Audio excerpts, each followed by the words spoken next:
claro. Muy buenas tardes, señores estudiantes. Qué bueno volverles a ver presencialmente. Eso de virtual creo que es un poquito más complicado. Pero vamos a aprovechar la oportunidad. Vamos a ir haciendo así como lo hizo el notario Rudy Domingo. Vamos a ir haciendo preguntas para ir pasando temas muy importantes. Alguien en nuestra sección empezamos así y dice alguien, mire, esa pregunta viene del examen. Entonces les digo, no, los exámenes ahora son casos prácticos.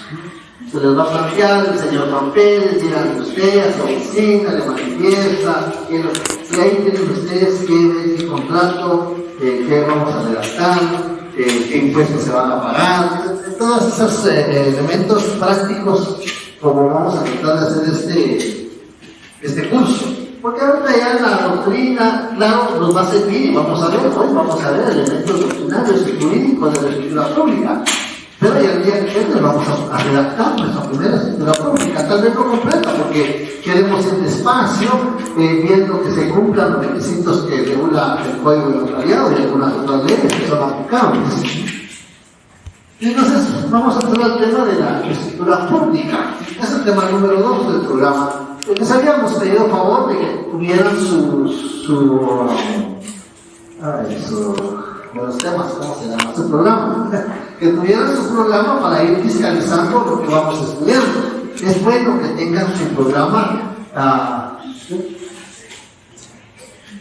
Es bueno que tengan su programa para ir fiscalizando qué es lo que vamos estudiando, qué es lo que vamos a ir evaluando, porque los temas que vamos a ir exponiendo son los que vamos a ir evaluando conforme hay que regula hasta qué punto tenemos que llegar para el primer examen parcial. Muchas veces no nos da tiempo de llegar al punto que regula el programa, pero hacemos lo posible.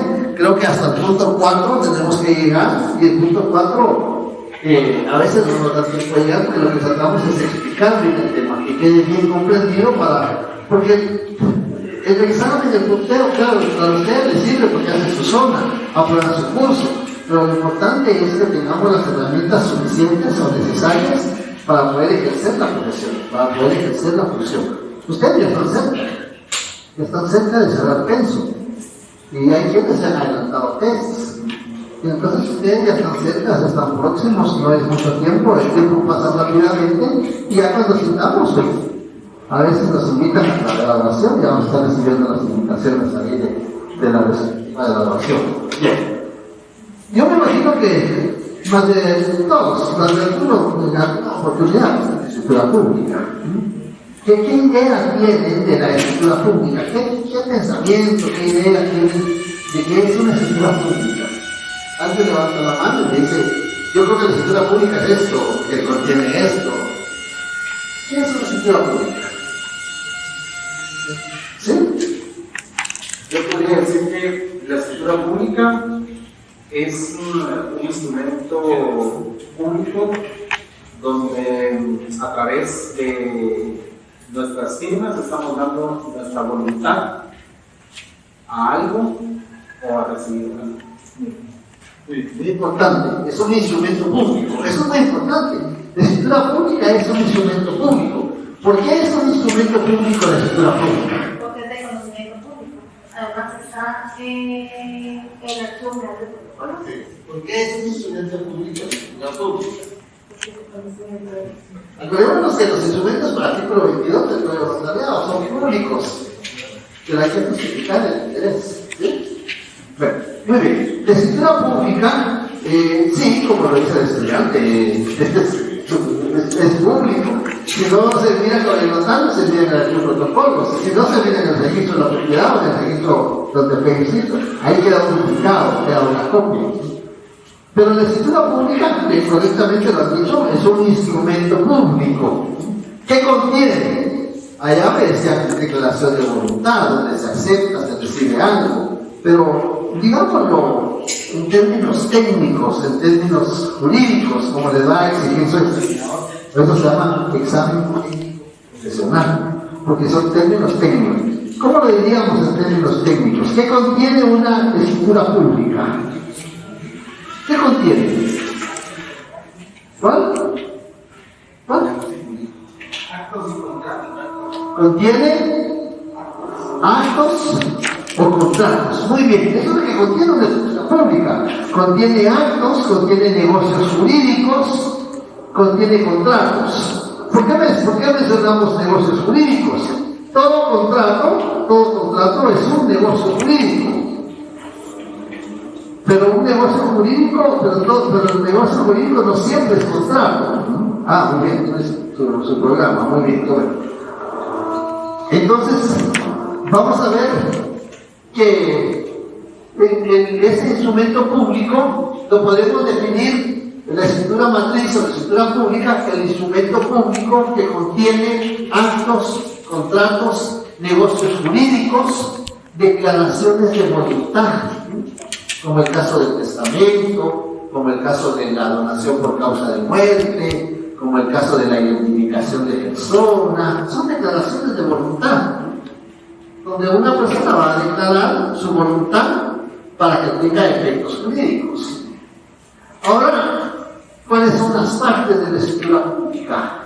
Pues esto lo vamos a deber a un tratadista que en el siglo XII, don Rolandino Passagiero, en Italia, funda la escuela de Bolonia.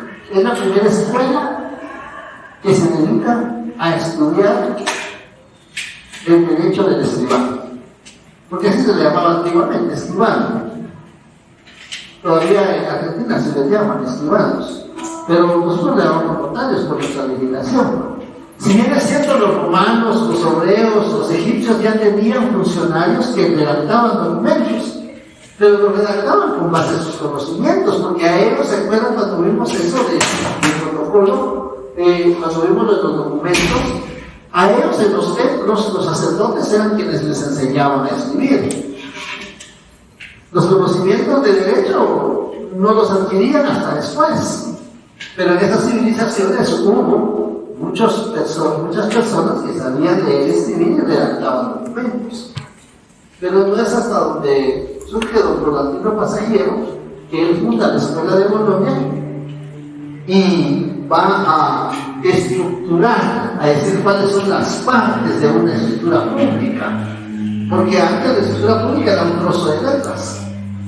La fecha la podía tener al principio, la podía tener al final, no llevaba número. Y entonces ya en la escuela de Bolonia ya se empezaron a organizar y a determinar la forma de estructurar la escritura pública, los instrumentos autorizados por notario. Y entonces vamos a encontrar que la escritura pública tiene tres partes.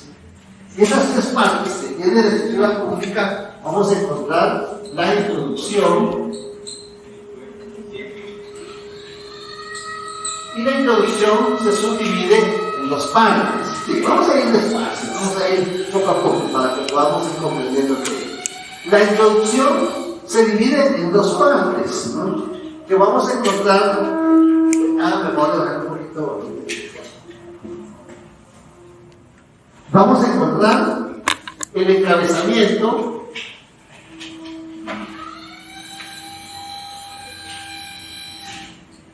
y la comparecencia.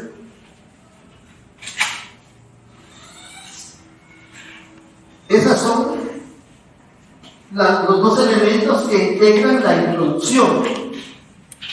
Y cuando vamos a autorizar, vamos a redactar una escritura pública por disposición del Código de Notariado, en el artículo 8, en el artículo 9,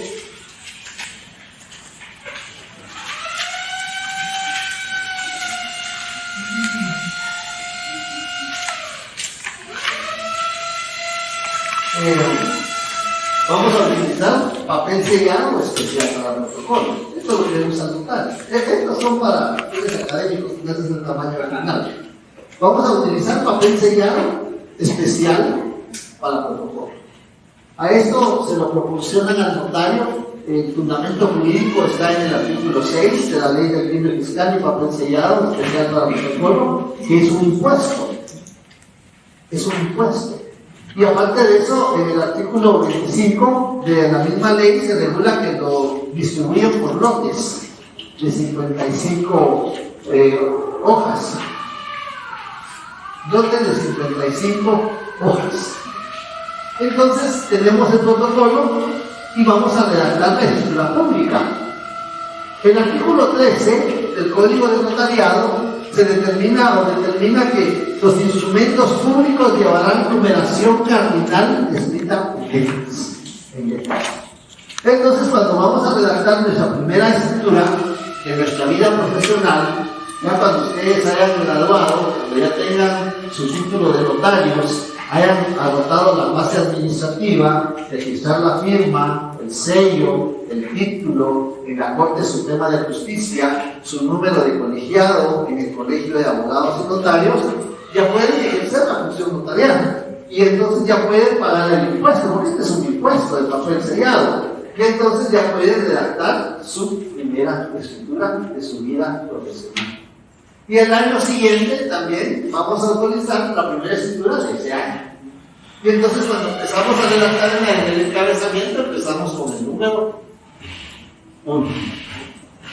El encabezamiento lo vamos a encontrar de un lado en el artículo 29, numeral 1. Ahí lo vamos a encontrar de un lado el encabezamiento. Y lo vamos a leer. 29, numeral 1. Artículo 29, numeral 1. Los instrumentos públicos contendrán el número de orden, lugar, día, mes y año del otorgamiento. Ahí estamos. Entonces, ese es el encabezamiento. Vean, redactar esa parte de la escritura, redactar la introducción de la escritura, es lo más fácil, porque nos lo está regulando la ley. La ley nos lleva como que de la mano. El número del instrumento, que será el número 1. El lugar y la fecha. En la ciudad de Guatemala, el 5 de agosto del año 2024. Ahí está cumplido el numeral 1. Sin embargo, acordémonos del principio de publicidad regulado en el artículo 30 de la Constitución Política de la República, regulado en el artículo 22 del Código de Notariado, y ya les decía, todos los instrumentos son públicos. ¿Cómo hacemos para saber qué notario autorizó esa escritura? ¿Perdón? Consignar el nombre del notario. Pero eso, el artículo 29 no lo requiere. El artículo 29 no solicita el nombre del notario. Entonces nosotros le llamamos técnica notarial. El derecho notarial no hay costumbre, porque la única fuente de la ley del derecho notarial, la única fuente del derecho notarial es la ley, que está regulado en el artículo 110 del Código Notarial. Ahí se determina que la única fuente del derecho notarial es la ley. No puede crearse, modificarse obligaciones ni derechos del notario a través de circulares administrativas ni acuerdos gubernativos. Únicamente tiene que ser como una reforma expresa a la ley. Entonces, la técnica notarial, para hacer efectivo el principio de publicidad, nos indica que tenemos que consignar 1. En la ciudad de Guatemala, coma, el 5 de agosto del año 2024, coma, ante mí. Ese ante mí va con mayúsculas. Ante mí, 2 puntos. Y consignamos nuestro nombre, para que sepan quién va a autorizar el instrumento público. Después del ante mí, 2 puntos, consignamos nuestro nombre. Y después la calidad. ¿En qué calidad estamos actuando? De notarios, ¿verdad? Ante mí, 2 puntos, el nombre, coma, notario o notaria, según sea el caso. Entonces ahí tenemos cumplido el encabezamiento. Artículo 29, numeral 1. Ahora viene la comparecencia. En el numeral 2 vamos a encontrar los datos de los comparecientes. Acordémonos que los comparecientes son las personas que están en presencia del notario solicitándole su actuación, ya sea en nombre propio o en representación de otro. Ese es el compareciente, el que llega ante el notario y le pide su actuación. Entonces consignamos, como ya consignamos nuestro nombre, coma, notario, comparece, comparece. Si son dos, comparece en plural. Si es uno, pues solamente en singular comparece. Que la persona que está aquí. Si son dos, es un contrato por una parte. Acordémonos que por eso vimos que es parte del derecho notarial. Parte es la persona o grupo de personas que representan un mismo derecho. Esto es parte. Entonces, así consideramos la comparecencia, por eso se llama así. Y la comparecencia la vamos a encontrar regulada. Esto es fácil, el código notarial nos lleva como que de la mano. Vamos a encontrar en el artículo 29, del numeral 2 al numeral 6. Entonces, en el numeral 2, que vamos a consignar en el numeral 2. Entonces, vamos a leer el artículo 29, numeral 2 del Código de Notariado, para ver qué contiene y qué vamos a redactar. Ya consignamos ante mí los puntos, nuestro nombre, coma, notario, comparece. Artículo 29, número 2. Nombres, apellidos, edad, estado civil, nacionalidad, profesión, ocupación u oficio y domicilio del informante. Muy bien. Vemos cuántos elementos hay ahí regulados. El nombre, apellidos, la edad, la nacionalidad, el domicilio, la ocupación, profesión, oficio. Entonces, ahí tiene que haber 6 datos. 6 datos. Y entonces vamos a consignar el nombre del compareciente. Por eso tenemos que tener a la vista el documento personal de identificación, porque ahí vamos a ver correctamente cómo se escribe el nombre del compareciente. Porque muchas veces si nos guiamos por los sonidos de la voz cuando se pronuncia el nombre, puede ser que no lo escribamos correctamente. Tenemos que escribirlo como está consignado en el documento personal de identificación. Porque hay nombres que se escriben de distinta manera. Hay Sara con Z, hay Sara con S. Hay Yulisa con J, con Y. O Janet. Hay Janet con Y, con J, con doble T, con una T, con T con H. Entonces, tenemos que estar seguros cómo se identifica civilmente. La persona se identifica con el nombre con que fue inscrito su nacimiento en el registro civil. Eso está en el artículo 4.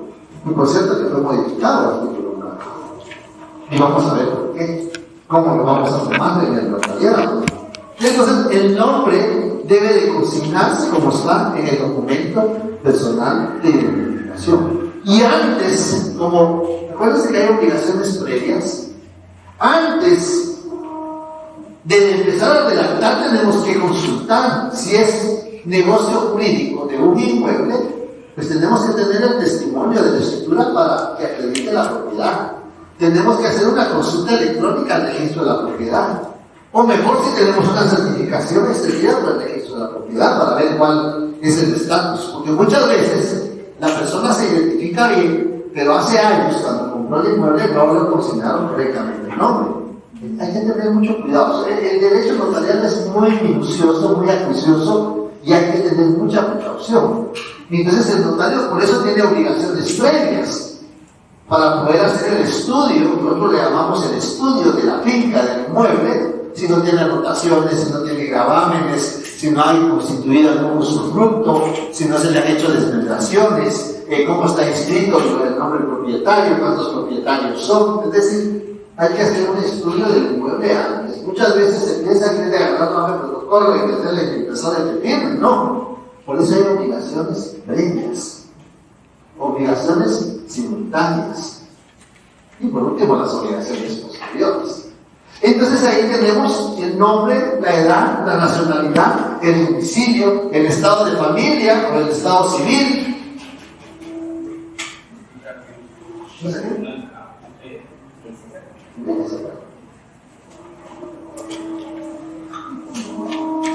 todavía. Bien. Entonces, estos son los elementos que están en la comparecencia.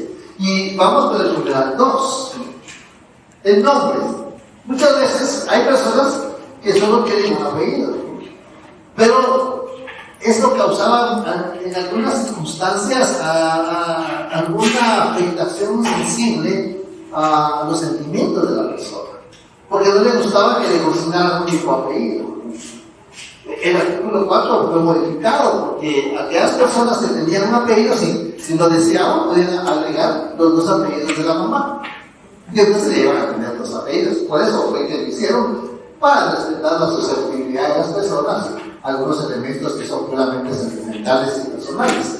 Entonces no hay necesidad de consignar un único apellido, porque por eso fue la intención de la legislación de cambiar o modificar ese artículo 4. Entonces el nombre hay que consignarlo como está en el documento personal de identificación. El domicilio.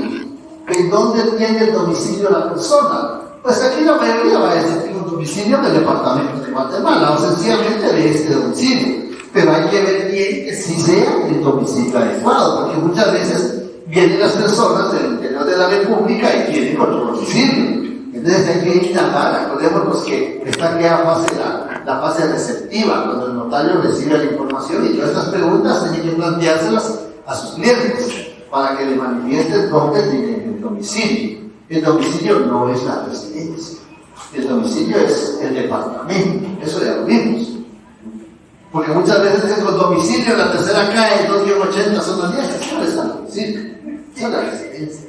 Sí, de veras, hay escrituras. Yo tuve la oportunidad de estar en el registro de la propiedad de operador hace muchos años. Estuve de operador en el registro de la propiedad y aquí se veían escrituras que consignaban con domicilio. Por supuesto, eso sí. Porque el domicilio es la circunscripción territorial o el ámbito geográfico donde una persona ejerce sus derechos y contrae obligaciones. Ese es el domicilio. El Estado civil. El Estado civil, nosotros estamos aquí, el Estado civil son todos esos elementos. Pero nosotros decimos Estado civil, soltero, casado, lo primero que nos.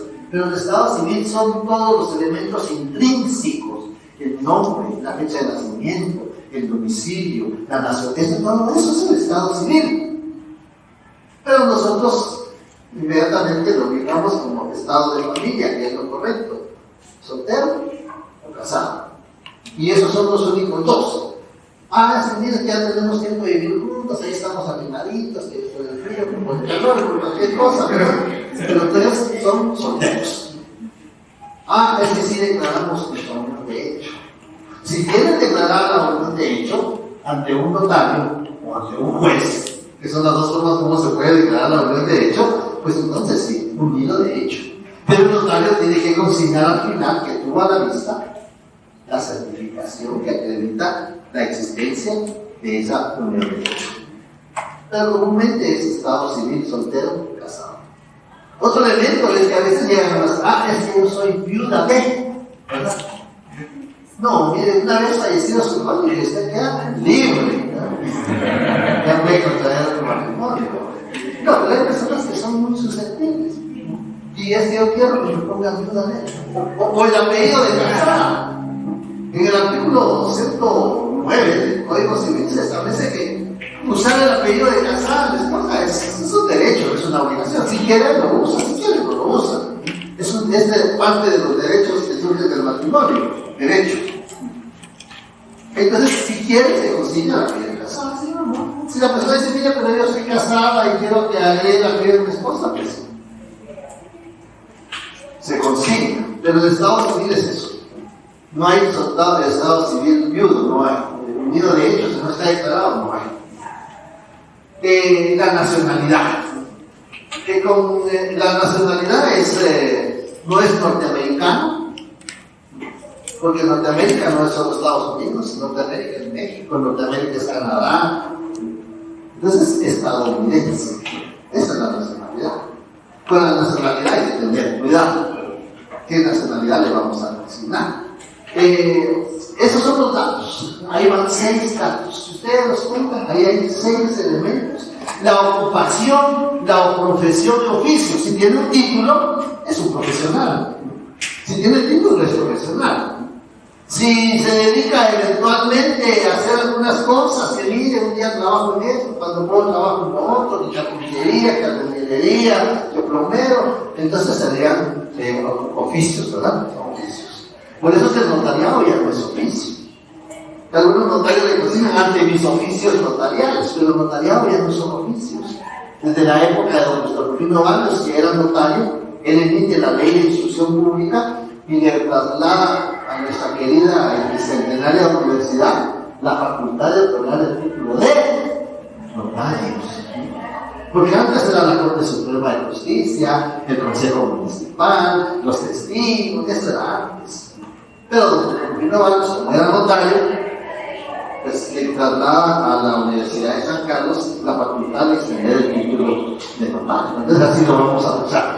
No vamos a usar eso en los oficios, porque no son oficios. No es que los oficios no sean dignos, no, por supuesto, pero cada cosa en su lugar. Bien. Entonces vemos ahí que si nos damos cuenta que el código notario que nos lleva de la mano, ¿cómo vamos a empezar? Con el número, con el lugar, con la fecha, el nombre, la edad, la nacionalidad, el domicilio, el estado de familia, la ocupación. Y entonces ahora nos falta cómo lo vamos a identificar desde el punto de vista notarial. Y nos vamos a ir al artículo 29, numeral 3. La fe de conocimiento de las personas que intervienen en el instrumento y de que los comparecientes aseguran hallarse en el libre ejercicio de sus derechos civiles. La fe de conocimiento. Esa es una forma como podemos identificar a los comparecientes. Si nosotros lo conocemos, ha sido nuestro vecino, ha sido compañero de estudios. El Instituto Nacional Central para Varones va a cumplir 150 años. Hay aniversario, vamos a encontrar muchos compañeros que estudiaron con nosotros, conocemos quiénes son. Pues yo puedo decir a quien doy fe de conocer. La fe de conocimiento.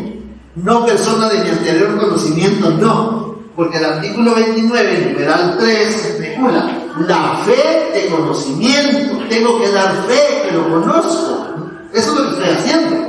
A quien doy fe de conocer. No cualquiera puede dar fe.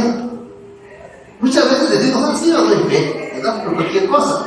Y algunos funcionarios o empleados o algunas personas dicen, yo doy fe. Pero no cualquiera puede dar fe pública.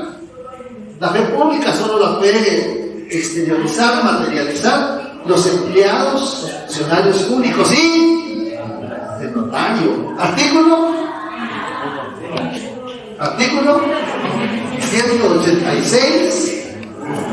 Ahí están los empleados públicos, los funcionarios y el notario. 186 del Código Procesal Civil y Penal. En el artículo 1 solo está el notario.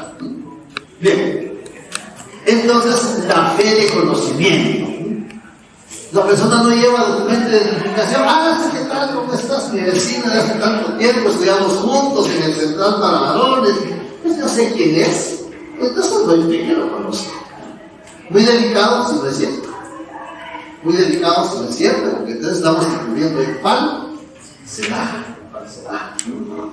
Entonces tenemos la fe de conocimiento como una de las formas como identificar. Y tenemos que tener presente el segundo párrafo, que manifiestan ser de los datos de identificación, que manifiestan hallarse en el libre ejercicio de sus derechos civiles. ¿Sí? Ahora vamos a leer el numeral 4 del artículo 29.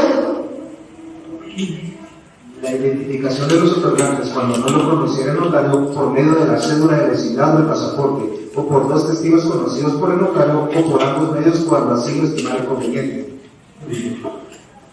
Bien, ¿cómo lo vamos a identificar? Pues ahora el documento de identificación, de conformidad con la Ley del Registro Nacional de las Personas y su reglamento, que es otra ley que vamos a utilizar, de conformidad con la Ley del Registro Nacional de las Personas y su reglamento, parece que es el artículo 50, el documento personal de identificación es con el que se identifica personas. Y ese documento tiene un código único de identificación.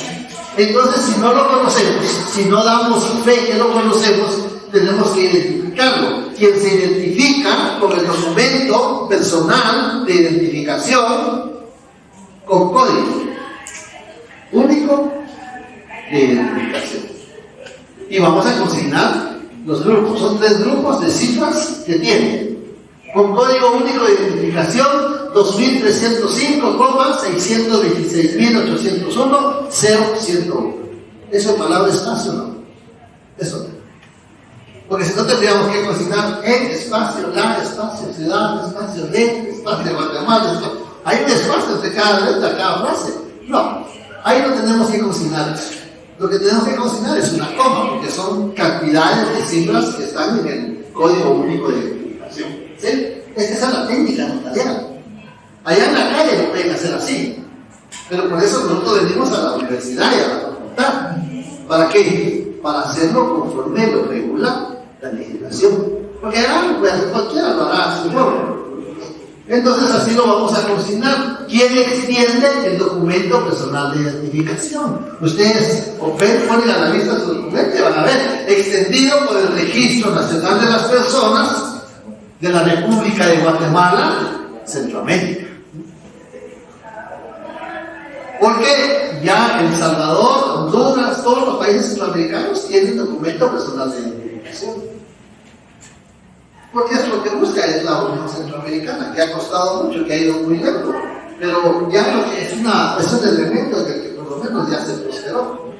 Pero hay que consignarlo con quien lo extiende. Extendido por el Registro Nacional de las Personas de la República de Guatemala, Centroamérica, porque así está en su documento. Si no lo conocemos, no podemos dar fe que lo conocemos. No tiene documento de identificación porque es extranjero, entonces el pasaporte. Con el pasaporte lo vamos a identificar. Que se identifica con el pasaporte, el número del pasaporte. Lo que sí tenemos que tener cuidado es que los pasaportes tienen un número muy extenso. Entonces tenemos que leerlo despacio. ¿Perdón? Sí. Pero para nosotros en Guatemala.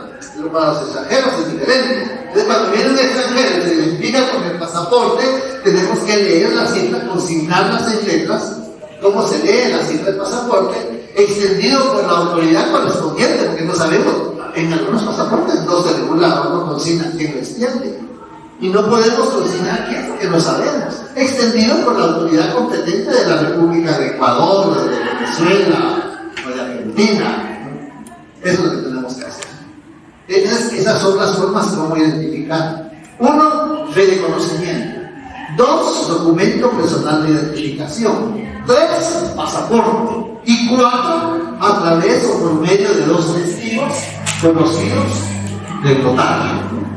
Por medio de 2 testigos conocidos por el notario. Y entonces lo vamos a redactar. Quien es identificado por los señores A y B. ¿Qué requisitos deben de cumplir los testigos?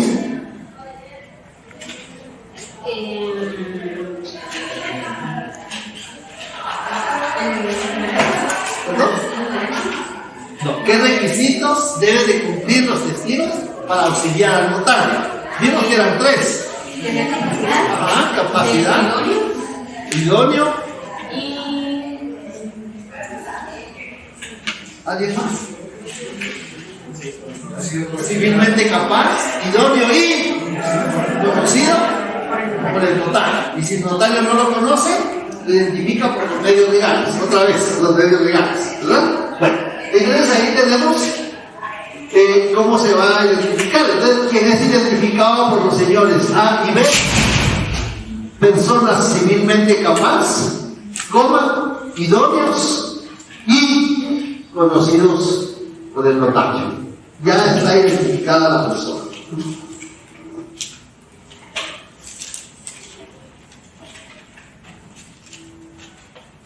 Entonces, vamos a ver que ahí está la comparecencia. Pero aquí también viene si hay intérprete. Si está actuando en representación de, tenemos que calificar el documento con el que acredita la representación. Ya vimos que cuando vimos virtualmente la sesión de la representación, vimos, hay representación que está regulada en la ley, la representación legal que determina quién es el representante legal de X. Para los menores de edad, ¿quién es el representante legal? Los padres, los papás, los progenitores, quienes ejercen la patria potestad, 252 y 254 del Código Civil, ¿verdad? Hay que leer eso, por favor. Entonces, ¿cómo se acredita? Si llega la persona y le dice, licenciada, yo soy el papá de mi hija y le voy a comprar un inmueble, ¿cómo voy a acreditar yo esa representación? Con la certificación de la partida de nacimiento, ¿verdad? Entonces, ahí es donde el notario tiene que calificar los documentos. La capacidad no es solo que sea mayor de edad, la capacidad es que esté facultado. ¿Puede el papá comprar un bien para su hijo menor de edad? Sí. ¿Y puede venderlo? No, ¿verdad? ¿Qué necesita para vender? La autorización inicial. De necesidad, utilidad, no. Entonces, esa es parte de la capacidad. No es solo decir, yo tengo 18 años, ya soy capaz. Pero si no está facultado para ciertos actos, no puede. Bien. La comparecencia lo encontramos del 29 al numeral 6. Yo les recomiendo que lo lean, que lo analicen en los numerales y nos vamos a ir a el cuerpo. El cuerpo del instrumento se compone por cláusulas. El cuerpo del instrumento es lo más difícil, porque aquí el legislador le deja la creatividad del notario, cómo va a redactar el negocio jurídico, cómo va a redactar el acto, cómo empezaríamos a redactar un testamento, porque el cuerpo lo vamos a encontrar en un lado, en el artículo 29, numeral 7, por favor. Numeral 7. La relación fiel, concisa y clara del acto o contrato. Muy bien. Ley de asociación. La relación fiel, precisa y clara del acto o contrato. ¿Quién está diciendo ahí? Redáctelo conforme sus conocimientos técnicos, con sus conocimientos jurídicos, redacta el instrumento. Y muchas veces dicen, mire, pero ¿quién va primero? ¿El vendedor o el comprador? Pues el que vende. El que vende va a decir qué es lo que va a vender. El cuerpo se integra por cláusulas. Cuando leemos una escritura vamos a encontrar cláusulas de conformidad con las siguientes cláusulas. Hay quienes le consignan de conformidad con las siguientes cláusulas escriturarias. Eso está de más. Está en una escritura patricia, en una escritura pública, son cláusulas. ¿Qué es una cláusula? Esa es la pregunta. ¿Qué es una cláusula? Es un párrafo, muy bien. Una cláusula, las cláusulas son los párrafos que integran o que componen el cuerpo del instrumento público. Esas son las cláusulas. Es un párrafo. Pero como en derecho notarial no podemos dejar espacios en blanco, no podemos usar aquella regla de gramática, punto y aparte. No podemos. Todo es punto y seguido. No podemos dejar espacios en blanco. Entonces, por eso tomamos esos párrafos, los vamos a clasificar en cláusulas. Y las cláusulas las escribimos con letras mayúsculas, para que luego la persona que lo va a leer, el juez, el operador, las personas interesadas, vean. De conformidad con las siguientes cláusulas, 2 puntos, con mayúscula, primera. Y así sucesivamente. Hay escrituras que tienen 25 o 30 cláusulas. Pero nosotros vamos a redactar una escritura de 3 cláusulas nada más. Eso vamos a empezar a redactar, una escritura de 3 cláusulas. Hoy estamos dando la orientación, El día viernes les entregamos su hoja y la vamos a ir redactando conforme el artículo 29. Muy bien. Si se tratara de una compraventa, que creo que es lo más sencillo de poder ir analizando, si se tratara de una escritura de compraventa, en la cláusula primera, el vendedor, la persona que vende, la parte que vende, ¿qué es lo que va a hacer? Pues va a describir el objeto, va a describir de qué se compone, de qué color es, dónde está ubicado, qué características tiene. Ahí va a describir el objeto. Si se trata de un bien inmueble, pues la dirección, dónde está ubicado. Si tiene construcción, no tiene construcción. Pues podríamos indicar si la construcción es de un piso o de 2 pisos. ¿En qué dirección está ubicado? Eso podríamos, esas partes de la descripción. Pero lo más importante es cómo está inscrito en el registro general de la propiedad. Y va a estar inscrito a través de un número de finca, porque el registro, ustedes saben, no sé si todavía siguen el curso de Derecho Registral o en las clínicas de Derecho, yo lo impartí hace muchos años. ¿Ay? ¿En la red? Sí. Bueno, pues ustedes saben que en Guatemala se sigue el principio del folio real. Se lleva un folio donde se le asigna un número a la finca, al inmueble, así se llama, aunque sea el inmueble sea chiquito, porque la persona dice, no, licenciado, es que mi terreno es chiquito, no es finca, va a escribir el número de la finca. No, es que no es chiquito, es que no es una finca, es que así le llamamos nosotros, así lo identificamos, por decir el nombre, es el número de la finca. Entonces tiene un número de finca, está en un folio y en un libro, muy bien, que pertenece a un departamento. Si ustedes ven, van a decir, inscrito en el libro 5, folio 10, número 25.000, inscrito en el folio 5, libro 10 del departamento de Guatemala. Y por eso hay los registros. Porque el registro central de la propiedad tiene jurisdicción en 16 departamentos. Y el resto de departamentos de occidente y suroccidente, el segundo registro de la propiedad. Entonces es la sede de San Fernando. Aprovecha uno y se va a presentar testimonio, se va a dar su requisita aquí en San Fernando, de semana, es un lugar muy lindo. Como el que te pagan los otros años, entonces se puede hacer. Entonces, esa sería la primera cláusula, que va a vender lo que está identificado. Luego en la segunda cláusula viene ya el negocio, que lo vende. El precio, que en la segunda sería segunda. Manifiesta el vendedor que por el precio de 100,000 quetzales que le han sido pagados hoy, en efectivo, con cheque, con depósito, con transferencia, porque hay que indicar la forma de pago. Ya lo vamos a ver cuando veamos las leyes tributarias. Hay que indicar la forma de pago. Que le han sido pagados hoy, vende el inmueble relacionado en la cláusula T. Ya tenemos la venta, ya lo vendió. Ahí ya lo vendió. Al momento que firme la escritura ya lo vendió. Pero ahora viene la advertencia. En la advertencia vamos a aplicar el artículo 30 del Código de Notariado, ya que lo ha vendido. Vamos a aplicar el artículo 30. Artículo 30.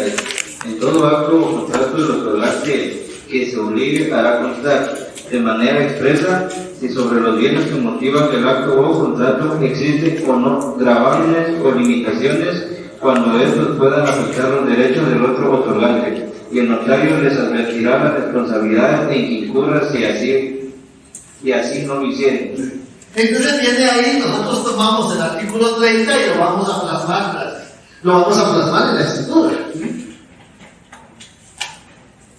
Y vamos a considerar. Por la advertencia que le hace el imprascrito notario o la imprascrita notaria, el vendedor manifiesta que sobre el bien que vende no pesan gravámenes ni anotaciones que puedan afectar los derechos del otro otorgante, y que está enterado de las responsabilidades de que incurre si así no lo hiciera. Ahí está, ya completamos. Esa es parte de la segunda cláusula. Y a solo nos faltaría la tercera. En la tercera viene la aceptación. Tercero, por su parte, el comprador manifiesta que en forma expresa acepta la venta que se le hace. Ya tenemos la aceptación. Ven que eso es lo que queda a discreción del notario. Fíjense ustedes cómo redactarían la cláusula primera de un contrato de arrendamiento. ¿Cómo redactarían la cláusula primera de un contrato de mandato? ¿Cómo redactarían la cláusula primera de un testamento? Nosotros les vamos a traer algunos casos para que ustedes los resuelvan. Les vamos a dar unos minutos para que vayamos practicando. Porque así cuando vayan al examen no se van a sorprender, son los casos, ¿verdad? Porque ahora los casos que se les van a plantear. Se les plantean los casos, se les da su hoja con líneas y ustedes van a poder redactar. Y por eso necesitamos que usen su código, porque vamos a permitirles que usen el código. Por supuesto que la interpretación de los artículos es la que vamos a materializar en el instrumento público. Si no hay dudas, comentarios, preguntas, observaciones. Sí, por favor. Yo tengo una duda en la evolución, cuando se da la comparecencia, se puede indicar, por ejemplo, cuando se termina de la República de Guatemala y Centroamérica, se puede identificar cómo va a cómo va a estar el comprador.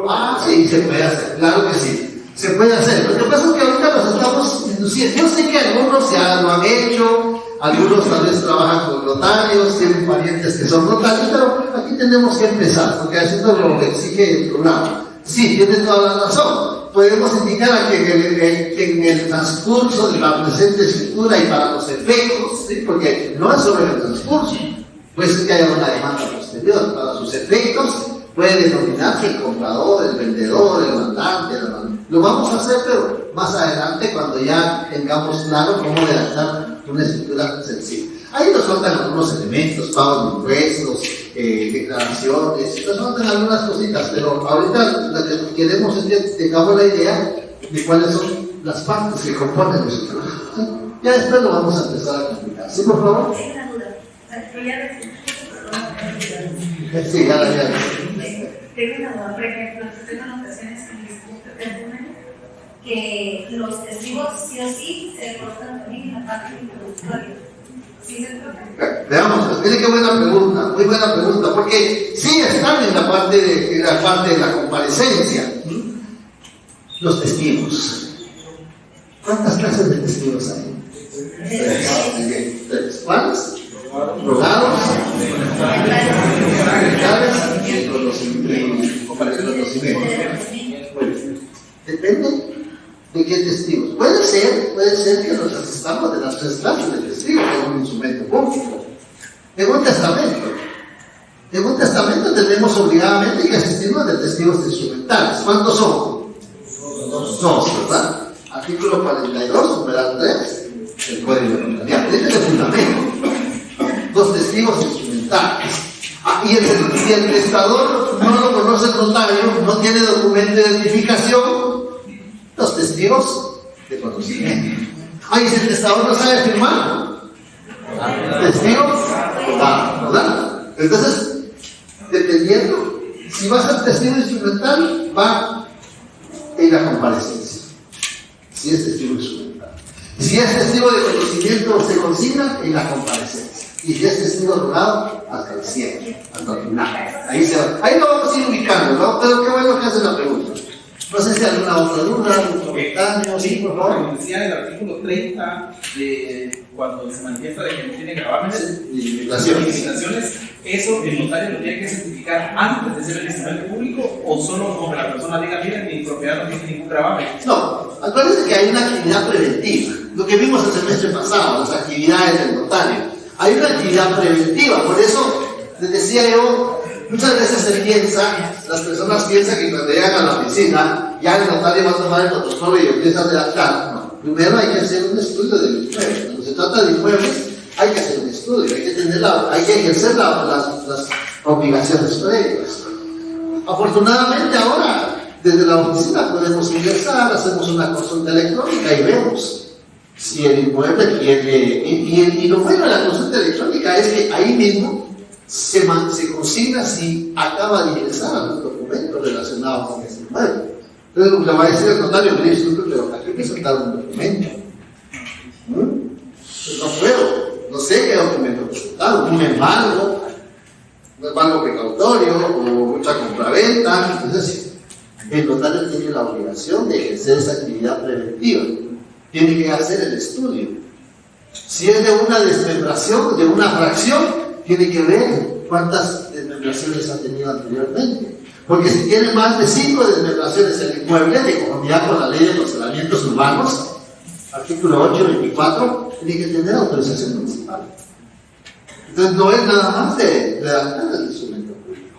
Y si es de un inmueble de los que da de BIPO, de los que da el Estado, los que da fondo de tierras, tiene patrimonio familiar o tiene tutela del Estado. Entonces el notario tiene que hacer el estudio del inmueble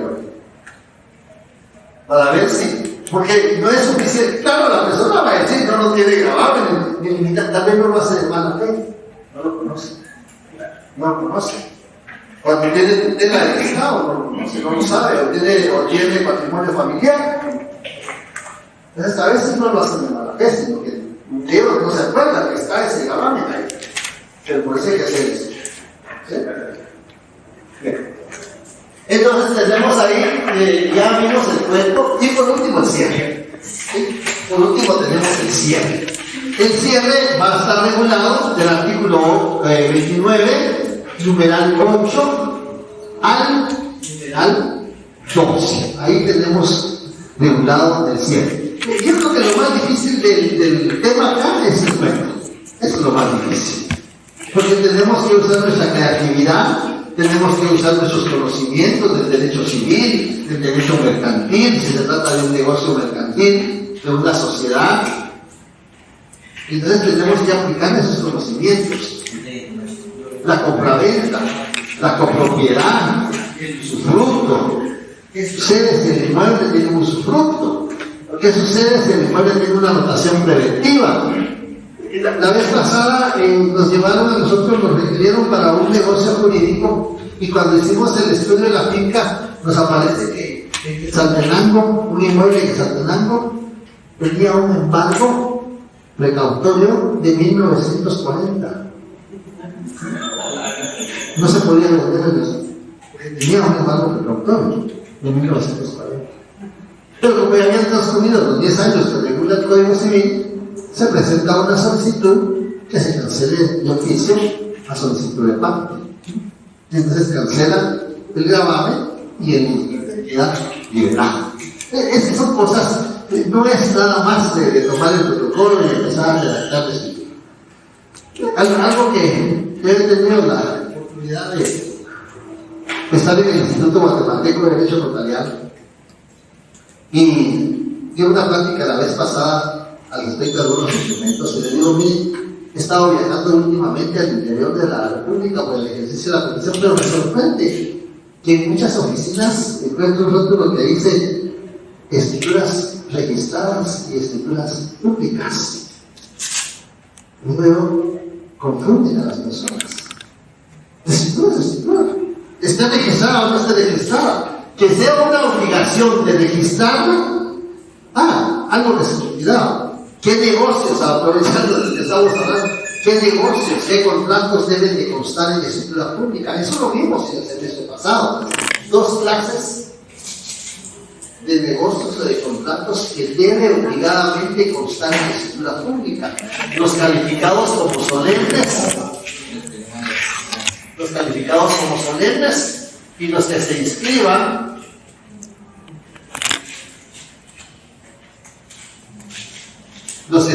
en algún registro. Esos contratos deben de constar en la escritura pública. No hay motivo para consignar escrituras públicas y escrituras registradas. No hay motivo. Porque la ley lo regula. Y confundimos a la población, confundimos a las personas. Entonces, los contratos que deben de constar en escrituras públicas son aquellos que se inscriban en los registros. ¿Qué registros? Registro electrónico de poderes, registro mercantil general de la República, registro civil de las personas, registro de las personas jurídicas, registro civil del Registro Nacional de las Personas, Registro General de la Propiedad. Estos contratos, esos actos que deban de inscribirse en cualquier registro deben constar en escritura pública. Y si la ley los califica como solemnes, 1686 que vimos en la sesión del viernes virtual, el mandato, la renta vitalicia, el testamento, la constitución de sociedad civil, la constitución de sociedad mercantil en el artículo 16 del Código de Comercio, deben de escribirse en registros.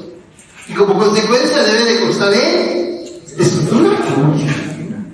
Entonces, si ustedes van a ejercer en algún departamento, pues qué bueno, porque su población, yo así les digo, su población, su comunidad necesita de esos conocimientos y de la confianza que les tienen porque los conocen. Pero no los confundan con eso de escrituras públicas, escrituras registradas, no los confundan. Bien, entonces tenemos ahí, ya para, si hay dudas, comentarios, preguntas, ya el día viernes sería nuestra próxima sesión presencial. Y vamos a repartirle las hojas para que podamos trabajar y vamos a empezar a redactar. Acordémonos del artículo 3.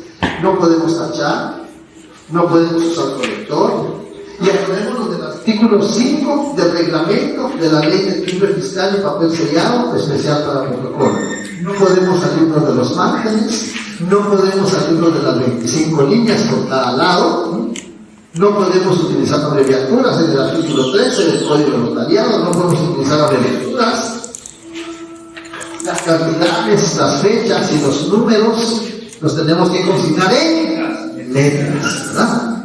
No en cifras, en letras. ¿Sí? Bien. Entonces, les deseo buena tarde.